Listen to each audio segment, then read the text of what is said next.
హైదరాబాద్ అనంగానే ఇప్పుడు ఎక్కువగా వినిపిస్తున్నది కూల్చివేతలు. మొన్నటి వరకు కూల్చివేతలు చెరువు దగ్గర ప్రభుత్వ స్థలాల్లో జరిగాయి. కానీ ఇప్పుడు మాత్రం మూసీ రివర్ ఫ్రంట్ అంటే మూసీ పరివాహ ప్రాంతంలో జరుగుతున్నాయి. ఈ కూల్చివేతలు కూడా ప్రత్యక్షంగా కార్మికులు గాని జిహెచ్ఎంసీ డెమాలిషింగ్ సిబ్బంది గాని టేకప్ చేస్తున్నారు. మొత్తం మీద చూస్తే కానీ మూసీ నది సుందరీకరణ పేరుతో జరుగుతున్న ఒక ప్రాజెక్ట్ లో భాగంగా కూల్చివేతలు జరుగుతున్నాయి. మొత్తం 57 కిలోమీటర్ వరకు ఈ ప్రాజెక్ట్ జరుగునున్నది. అటు అత్తాపూర్ నుండి మొదలుపెట్టి ఇటు హైదర్గూడ, చాదర్ఘాట్ ఏరియా, శంకర్ నగర్, ముసానగర్, చైతన్యపురి ఈ ప్రాంతాల్లో 5 రోజుల కిందటే మూసీ నది ప్రాంతాల్లో ఉన్న ఇళ్లను మార్కింగ్ చేశారు. ఆర్బిఎక్స్ అని మార్కింగ్ చేశారు.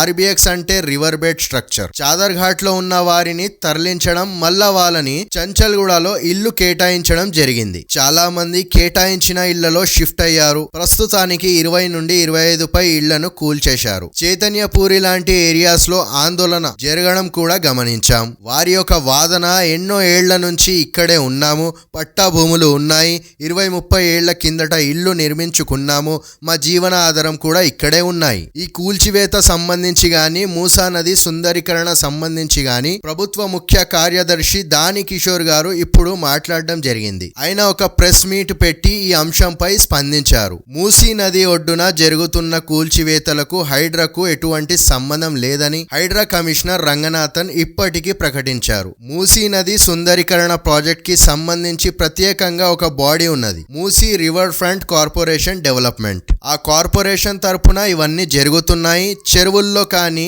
అక్రమ స్థలాలకి సంబంధించి పని హైడ్రా చేస్తోంది. ఈ రెండిటికి ఎక్కడ సంబంధం లేదు. వచ్చే 2-3 నెలల్లో ఈ ప్రాజెక్ట్ మొదలు పెట్టడం జరుగుతున్నది. ముందుగా 10,000 కోట్లతో ఈ ప్రాజెక్ట్ ని టేకప్ చేస్తామని చెప్పడం జరిగింది. అలాగే ఈ 10,000 కోట్ల భాగంగా రీహాబ్ చేయడం అండ్ R&R ప్యాకేజ్ ఇవ్వడం, అటు గోదావరిని తీసుకొచ్చి జంతా జలాశయాల్లో నింపడం, అలాగే మూసీ నదికి సంబంధించి అటు ఎక్స్ప్రెస్ వే కానీ బ్రిడ్జిలు కట్టడం కానీ ఇవన్నీ కూడా జరగబోతున్నాయి. ఈ ప్రాజెక్టులన్నీ ఒకేసారి జరగవు కానీ స్టెప్ బై స్టెప్ జరగబోతుంది అని దాని కిషోర్ చెప్పారు. వారం 10 రోజుల్లో టెండర్లు ఆహ్వానించడం జరగబోతుంది.